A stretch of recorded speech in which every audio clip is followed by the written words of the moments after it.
نحمده ونصلي على رسوله الكريم أما بعد فأعوذ بالله من الشيطان الرجيم بسم الله الرحمن الرحيم رب اشرح لي صدري ويسر لي أمري واحلل عقدة من لساني يفقه قولي واجعل لي وزيرا من أهلي رب زدني علما اللهم فقهنا في الدين إلهي آمين ثم آمين. سورة فصلت آیہ نمبر 30. اللہ سبحانہ و تعالیٰ فرماتے ہیں ان الذین، بے شک وہ لوگ، قالو، جو کہتے ہیں ربنا اللہ، ہمارا رب اللہ ہے، ثم استقاموا، پھر اس پر جم جاتے ہیں، تتنزل علیہم الملائکہ، نازل ہوتے ہیں ان پر فرشتے، اور فرشتے پھر ان سے کیا کہتے ہیں؟ اللہ کے نام، تخافو، تم ڈرو، ولا تحزنوا، اور تم غمگین ہو یا گریف کرو یا حزن کرو، وابشروا، اور تمہیں خوشخبری دی جا رہی ہے، بالجنتی، جنت کی، التی، وہ جو، کنتم، ہو تم یا تھے تم، توعدون، وعدہ کیے گئے. Surely those who say, Our Lord is Allah, and then remain steadfast, the angels descend upon them, saying, Do not fear nor grieve, rather rejoice in the good news of Jannah, which you have been promised. میرا سوال آپ سے یہ ہوگا کہ آپ کو اس بہت اہم آیت میں کی ایلیمنٹ کیا لگ رہا ہے یا کون سا لفظ لگ رہا ہے؟ اس میں جو استقامت کی بات ہم نے کی نا، کہ تم جب استقامت سے اللہ تعالیٰ کے اوپر رہتے ہو، جو اللہ تعالیٰ نے تمہارے اوپر بھیجا اس کے اوپر جب تم قائم رہتے ہو، اس کے ساتھ جڑے رہتے ہو کیا تسلسل کے بات. ساتھ، without any breaks. سو استقامو، ثم استقامو، ایکسلنٹ. بالکل. ثم کے بارے میں کیا خیال ہے؟ پھر so something is followed by something, تو ثم تب آتا ہے نا، پھر، then something is being followed by something else. سبحان اللہ. یہ جو ہے نا، قالوا ربنا اللہ، ہر حال میں پہچاننا کہ میرا رب اللہ ہے، میری ہر ضرورت کا پورے کرنے والا وہی ہے، اسی کے فیصلوں پہ میں چلتی ہوں، حالات کو سنوارنے والا وہی ہے، جو آتا ہے اسی کی طرف سے آتا ہے. یہ کہنا، اور صرف کہنا نہیں، بہت اہم بات اس آیت میں کیا ہے؟ قالوا ربنا اللہ، یہاں ختم نہیں ہوئی بات. ثم استقاموا، پھر جم گئے. قرآن کلاس سے بریک آئی تو بھی جم گئے، اپس اینڈ ڈاؤنز ہوئے تو بھی جم گئے، ہے نا؟ خوشی کے مواقع پہ بھی جمے رہے. اللہ نہ کرے کوئی ایسا موقع آیا لائف میں تو بھی جم گئے.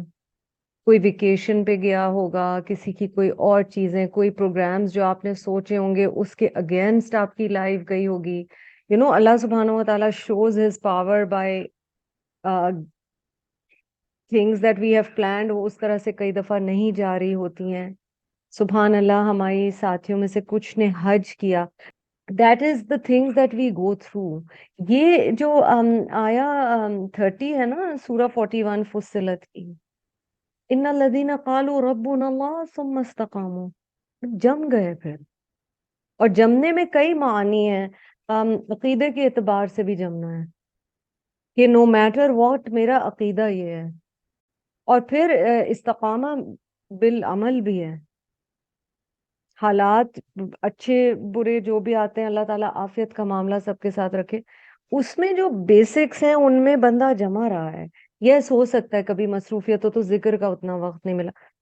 ایسے لوگ جو جم جاتے ہیں عقیدے کے اعتبار سے، عبادت کے اعتبار سے، عمل کے اعتبار سے، no matter what the situation ہے. آپ دنیا میں کہیں بھی ٹریول کر رہے ہیں، آپ دنیا میں کسی بھی حالات میں ہیں، آپ حج کے سفر میں ہیں تو بھی، آپ ویکیشن پہ ہیں تو بھی، آپ اپنے گھر میں ہیں تو بھی استقامہ، قوم، قائم ہو جانا، ڈٹ جانا. پھر اللہ تعالیٰ کہہ رہے ہیں جب جم جاتے ہیں تو پھر ان کے اوپر فرشتے نازل ہوتے ہیں. سبحان اللہ.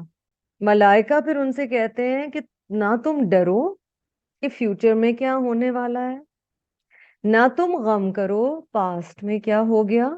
سو انگزائٹی اور ڈپریشن کو کنٹرول کیا گیا یہاں پر. اور تمہیں خوشخبری ہے جب تم جم جاؤ گے التی کنتم توعدون، جو تم سے وعدہ کیا جا رہا ہے اس پہ انشاءاللہ تم جم جاؤ گے.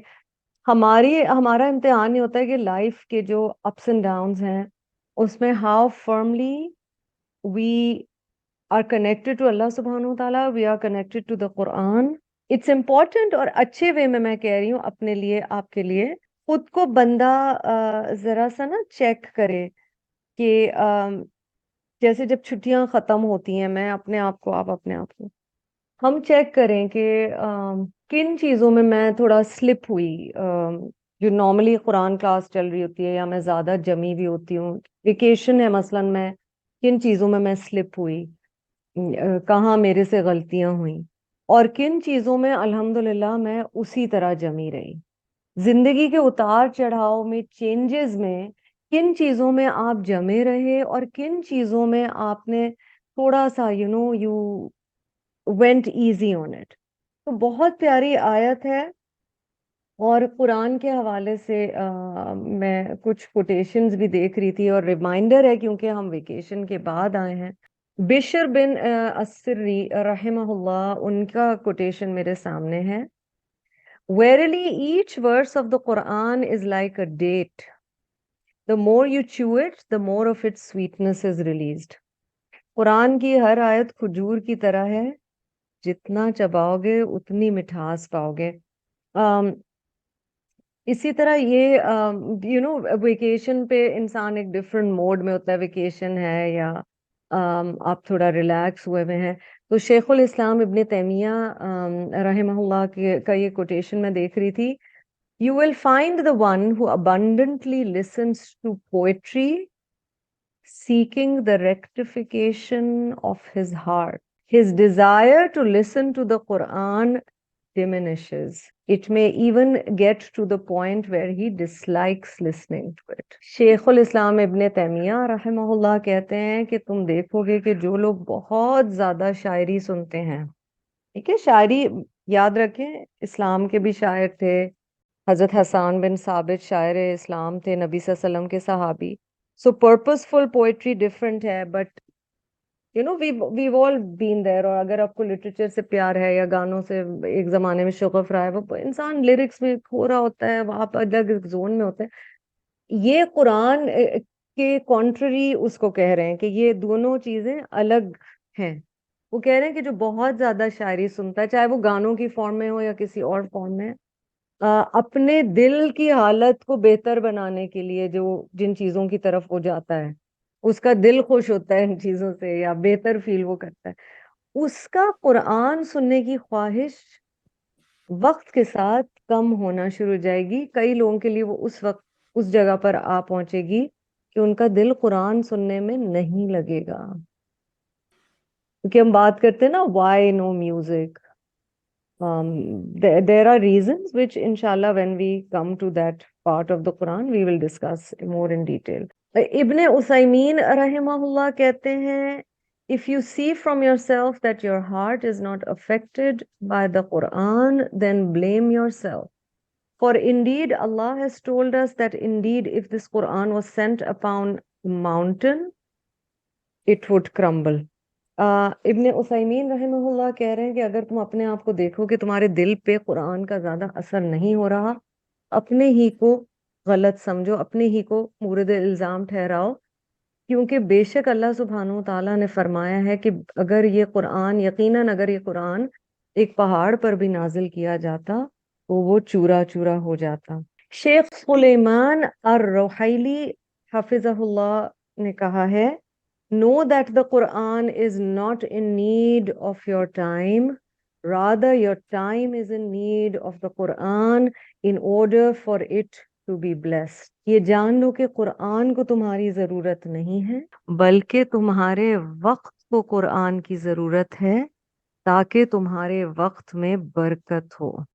تو خود کو میں نے اور آپ نے چیک کرنا ہے کہ جب قرآن کی لیسن سے ہماری دوری ہوتی ہے یا ہم ٹریول کر رہے ہوتے ہیں تو کیا ثم استقاموا والی کیفیت ہے.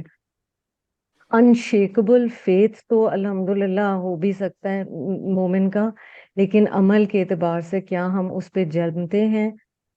Because there will be with Allah's رحمت، with Allah's mercy there will be external reminders. کوئی ہوگا جو آپ کو یاد دلائے گا، کوئی ہوگا جو آپ کو اللہ تعالیٰ یہ، بٹ ایسے بھی ٹائم آئیں گے جب آپ کو یاد کوئی نہیں دلا پا رہا. اس وقت آپ کی کیا ہے condition? How connected are you with Allah subhanahu wa ta'ala? How connected are you with the Quran? And you know, there are weddings and people are traveling and guests are coming and people are coming into this world and people are leaving this world and there are good moments and there are not so good moments and everything is happening. And اس سب میں جو ایک common thread ہے ثم استقاموا، وہ کتنا اہم ہے. تو اللہ تعالیٰ ہمیں ایسے لوگوں سے جوڑے رکھے جو ہمیں اتنا کچھ یاد دلاتے ہیں اور یاد دہانی کرواتے ہیں. الحمدللہ. اللہ تعالیٰ ہمارے لیے، ہماری فیملی کے لیے، ہماری ذریت کے لیے خیر اور عافیت کا معاملہ فرمائے، ان کو نیکی کے راستے پر رکھے، ان پہ اپنی رحمت نازل فرمائے. اللہ تعالیٰ آپ سب کو ہمیں صحت کے ساتھ رکھے، عافیت کے ساتھ رکھے، ایمان کے ساتھ رکھے. جزاکم اللہ خیرن کثیرا وآخر دعوانا الحمد للہ رب العالمین. سبحانک اللہم وبحمدک نشہد ان لا الہ الا انت نستغفرک ونتوب الیک. السلام علیکم ورحمۃ اللہ وبرکاتہ.